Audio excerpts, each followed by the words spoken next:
ദൈവത്തിന് സ്തുതി. ഞാനൊരു ഹൈന്ദവ കുടുംബത്തിലെയാണ്. എൻ്റെ പേര് സുഷമ. ഹസ്ബൻഡ് എൻ്റെ കൂടെ വന്നിട്ടുണ്ട്. ഞങ്ങൾ ആദ്യമായിട്ടാണ് ധ്യാനത്തിന് കൂടുന്നത്. വീട് പെരുവാരത്താണ്. സത്യം പറഞ്ഞാൽ ഏത് രീതിയിൽ എങ്ങനെ പറയണമെന്നൊന്നും എനിക്കറിയില്ല.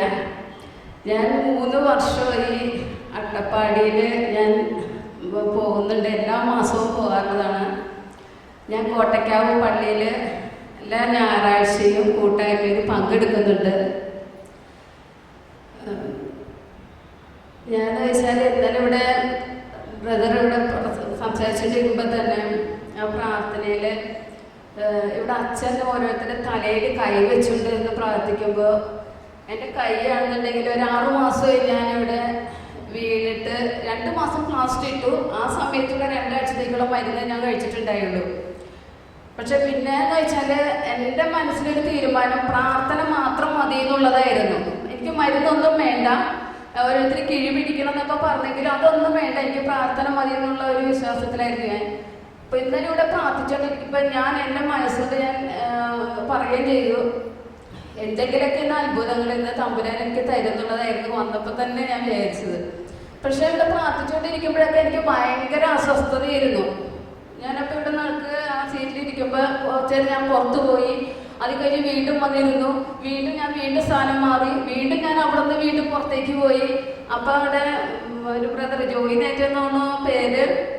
അപ്പോൾ എന്നോട് ചോദിച്ചു, എന്താ ഇത്രയും വയ്യായിരിക്കാം, കുഴപ്പമില്ല, എല്ലാം മാറിക്കോളും, ശരിയാവും എന്നോട് പറഞ്ഞു. പക്ഷെ വീട്ടിൽ പോയി ഞാൻ വെള്ളം കുടിച്ചു. വീണ്ടും വന്നിരുന്നു. വീട്ടിൽ ഏറ്റവും ബാക്കിലാണ് ഞാൻ ചെന്നിരുന്നത്. അപ്പം ഞാനിവിടെ ഫാദർ ഇങ്ങനെ തലയിൽ കൈവച്ച് ഓരോരുത്തരോട് പ്രാർത്ഥിക്കുമ്പോൾ ഞാൻ പറഞ്ഞു, ദൈവമേ തമ്പുരാൻ എൻ്റെ കയ്യിലും ഒന്ന് സ്പർശിച്ച് എന്നെ ഒന്ന് ഭേദമാക്കണമെന്ന് ഞാൻ പ്രാർത്ഥിച്ചിരുന്നു. പക്ഷെ ആ സമയം എന്ന് വെച്ചാൽ ശരിക്കും എൻ്റെ കൈയൊക്കെ ഒന്ന് മരവിച്ചിരിക്കുന്ന ഇരിപ്പാണ് ശരിക്കും പറഞ്ഞാൽ. ഇന്നിപ്പോൾ ശരിക്കും പറഞ്ഞാൽ ഞാൻ മരവിപ്പൊക്കെ മാറി. വീട്ടിൽ ചെന്നപ്പോൾ തന്നെ ഞാനിത് പറയുകയും ചെയ്തു, എനിക്കിപ്പോൾ നല്ലൊരു സുഖം കിട്ടുന്നുണ്ട് കേട്ടോ, കൈക്ക് മരവിപ്പൊക്കെ ഒന്ന് മാറിയിട്ടുണ്ടെന്ന് ഞാൻ പറഞ്ഞു. അതേപോലെ തന്നെ ഇവിടുന്ന് 4 മണിക്ക് ഞാൻ ഇവിടുന്ന് ഇറങ്ങി കഴിഞ്ഞ് കഴിഞ്ഞപ്പോഴത്തേക്കും വീട്ടിലേക്കൊന്നും ഞാൻ വിളിച്ചിട്ടുണ്ടായിരുന്നു. അപ്പോൾ എൻ്റെ മോൻ പറഞ്ഞു, അമ്മേ എനിക്ക് കണ്ണിനൊക്കെ ഭയങ്കര ഒരു വയ്യായിട്ടുണ്ട്. അപ്പോൾ അവൻ 1 മാസം മുമ്പ് കണ്ണിന് ചെറിയൊരു റോട്ടിൽ കൂടി വരുമ്പോൾ ആ ഒരു കമ്പ് തെറ്റിയിട്ട് ഒരു ചെറിയൊരു പൊട്ടൽ പോലെ ഉണ്ടായിരുന്നു. അപ്പോൾ അത് 1 മാസം ആയിരുന്നുണ്ടെങ്കിലും ഇന്നലെ ഞാൻ വൈകുന്നേരം വിളിച്ചപ്പോഴാണ് അവൻ പറഞ്ഞത്, അപ്പോൾ എനിക്ക് കണ്ണ് ഭയങ്കര അസ്വസ്ഥത, ഞാൻ ഡോക്ടറുടെ അടുത്താണ്, പ്ലാറ്റോ ഡോക്ടറുടെ അടുത്താണെന്ന് പറഞ്ഞു. അപ്പോൾ എനിക്ക് ഉള്ളിലൊരു പേടി ഉണ്ടായിരുന്നത്, ഇത്ര നാൾ കുഴപ്പമുണ്ടായില്ലല്ലോ, പിന്നെ എന്താ പെട്ടെന്ന് ഇങ്ങനെ പറ്റിയെന്നുള്ളത്. പക്ഷേ വീട്ടിൽ ചെന്ന് കഴിഞ്ഞാൽ ഇത്തിരി ഒരു 2 മിനിറ്റത്തേക്കും വന്നപ്പോൾ ഡോക്ടർ എന്ത് പറഞ്ഞു ചോദിച്ചപ്പോൾ കണ്ണിന് മരുന്ന് കഴിക്കാൻ തന്നിട്ടുണ്ട്. പക്ഷേ എനിക്കിതിപ്പോൾ ഇവിടെ വന്ന പിന്നീട് തല വെറുതെ പൊട്ടിപ്പൊളിയണ പോലെയുള്ള വേദനയാണ്. എനിക്ക് വീണ്ടും ഡോക്ടറെ അടുത്ത് പോകേണ്ടി വരുന്നു പറഞ്ഞു. എന്തായാലും കണ്ണിന് മരുന്ന് ഒഴിച്ചു കൊടുത്തു.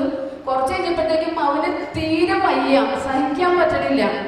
അപ്പോൾ അവൻ പറഞ്ഞു, എനിക്ക് എന്തായാലും ഡോക്ടറെ അടുത്ത് പോകണം, തീരെ പറ്റണില്ല എന്ന് പറഞ്ഞു. ഞാൻ പറഞ്ഞൊരു കാര്യം ചെയ്യാം. അപ്പോൾ ഞാനിവിടെ ബ്രദർ പറഞ്ഞത് ഞാൻ ആ നിമിഷം ജ്ഞാനത്തെക്കുറിച്ചാണെന്നുണ്ടെങ്കിലും ദൈവത്തിനോട് വിളിച്ച് നമ്മൾ അപേക്ഷിച്ചാൽ എന്തും നമുക്ക് തരും എന്നുള്ള ആ ഒരു വിശ്വാസത്തിൽ ദൈവമേ ഇവർ ഇത്രയും അസ്വസ്ഥത കാണിക്കാൻ എന്താണ്. അപ്പം ഇവർ ഇത്തിരി അവിശ്വാസമുള്ള ആളാണ്. പിന്നെ എന്നുള്ള രീതിയിലൊക്കെ ഇവർ അങ്ങോട്ടും പോണ ഒരു വ്യക്തി കൂടിയാണ്. അപ്പം നമ്മുടെ മോനൊരു കാര്യം ചെയ്യേ, എന്തായാലും തമ്പുരാൻ നമുക്ക് എന്തായാലും നിനക്കറിയാവുന്നല്ലേ, അമ്മ വിശ്വസിച്ചുകൊണ്ടാണ് ഞാനിപ്പോൾ ധ്യാനത്തിലൊക്കെ പോകുന്നത്. നീ നന്നായിട്ട് പ്രാർത്ഥിച്ച് ഞാൻ തീർച്ചയായിട്ടും വിശ്വാസത്തോടുകൂടി വേണം കേട്ടോ എന്ന് പറയുകയും ചെയ്തു. അങ്ങനെ ഞാൻ വെഞ്ചരിച്ച വെള്ളം, അട്ടപ്പാടിയിൽ വെഞ്ചരിച്ച വെള്ളം കൊണ്ടുവന്ന് വെച്ചിട്ടുണ്ടായിരുന്നു. അതും എടുത്തു. അവിടുന്ന് കൊന്ത ഇവൻ്റെ കഴുത്തിലിട്ടാൽ ഒക്കെ എല്ലാ മാസവും ഞാനിങ്ങനെ കൊന്ത വെറുതെ കൊണ്ടുവന്നിട്ടാൽ പൊട്ടിപ്പോവും. രാത്രി കിടന്ന് നേരെ വെളുത്ത് എഴുന്നേൽക്കുമ്പോൾ കഴുത്തിൽ ഒന്നും ഉണ്ടാവില്ല, ആ രീതിയിലായിരുന്നു. അപ്പോൾ ഇന്നലെ ആ കൊന്ത എടുത്ത് ഞാൻ കൊണ്ടുവന്ന് വെച്ചു. അപ്പം എൻ്റെ അമ്മ, ഹസ്ബൻഡ് എല്ലാവരും ഉണ്ട് അടുത്ത്. ഞാൻ ഇവിടുന്ന് നന്നായിട്ടൊരു വിശ്വാസ പ്രമാണം ചൊല്ലി ഇവിടെ തമ്പുരാനെ മനസ്സിൽ നന്നായിട്ട് പ്രാർത്ഥിച്ചു.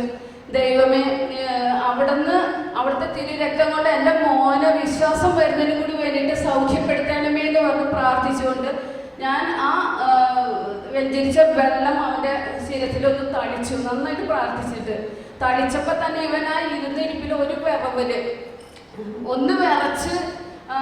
അപ്പം അമ്മ ഇത് കണ്ടോണ്ടിരിക്കുകയാണ്. അപ്പോൾ ഒന്നും പറഞ്ഞില്ല, വിറവലോടുകൂടി തന്നെ അവൻ അനങ്ങാതെ അങ്ങനെ ഇരിക്കുകയാണ്. വേഗം ഈ മാലയെ ഞാൻ അവൻ്റെ കഴുത്തിലിട്ട് കൊടുത്ത് ഞാൻ പറഞ്ഞു, മോനൊരു കാര്യം ചെയ്യും, കുറച്ച് നേരം കൂടി കണ്ണടിച്ച് തമ്പുരാനെ നന്നായിട്ട് പ്രാർത്ഥിക്കാൻ പറഞ്ഞു. പ്രാർത്ഥിച്ചു. നിമിഷം 2 മിനിറ്റ് ആയിട്ടില്ല, അപ്പോഴത്തേക്ക് അവൻ പറഞ്ഞു, അമ്മ എനിക്ക് നല്ല സുഖം തോന്നുന്നുണ്ട് കേട്ടോ, തലയ്ക്കൊക്കെ ഒരു സുഖമായിട്ടുണ്ട്, ഒരു കുഴപ്പമില്ല എന്നുള്ള രീതിയിൽ നല്ല വിശ്വാസത്തോടു കൂടി. സത്യം പറഞ്ഞു കഴിഞ്ഞാൽ എനിക്ക് ഒന്നുകൂടി തോന്നി വെച്ചാൽ അവനിലൊരു വിശ്വാസം വരുത്താനായിട്ട് ദൈവം തന്ന ഒരു അവസരമായിട്ടാണ് ഞാൻ ശരിക്കും കാണുന്നത്. അതുപോലെ എനിക്ക് ഈ ജ്ഞാനെന്താണെന്നോ അല്ലെങ്കിൽ കരുണ, കൃപ ഇതെന്താണെന്നൊക്കെ ഇന്നും മനസ്സിലായത് സത്യം പറഞ്ഞാൽ ഈ ധ്യാനത്തിന് വന്നിട്ടാണ്. ഞാൻ പ്രാർത്ഥിക്കാറുണ്ട്, കരുണ തരണേ എന്നുള്ള രീതിയിൽ ഒരുപാട് പറഞ്ഞിട്ട്, പരിശുദ്ധാത്മാവ് ഞങ്ങൾ നിറഞ്ഞു വരണമെന്ന് പറയുന്നുണ്ട്. പക്ഷെ ഇന്നലെ ബ്രദറിൻ്റെ ക്ലാസ്സിലാണ് എന്താണെന്നുള്ളത് മനസ്സിലാക്കി തന്നതും. ശരിക്കും പറഞ്ഞാൽ ഞാൻ ഈ ധ്യാനത്തിന് വന്നില്ലെങ്കിൽ എനിക്ക് ഭയങ്കര ഒരു നഷ്ടം തന്നെ ആവുമായിരുന്നു. കാരണം നമ്മുടെ അറിവ് എന്ന് പറഞ്ഞു കഴിഞ്ഞാൽ ഇതെന്താണെന്നുള്ളതും ഈ ധ്യാനത്തിൽ വന്നപ്പോൾ ദൈവം അതിനൊരു അവസരം തന്നതായിട്ടാണ് ഞാൻ കാണുന്നത്. അതുപോലെ തന്നെ എൻ്റെ മോൻ ഇന്നെന്നെ ആക്കാനായിട്ട് ഇവിടെ കൊണ്ടുവന്നാക്കിയല്ലേ 2 വീലറിൽ.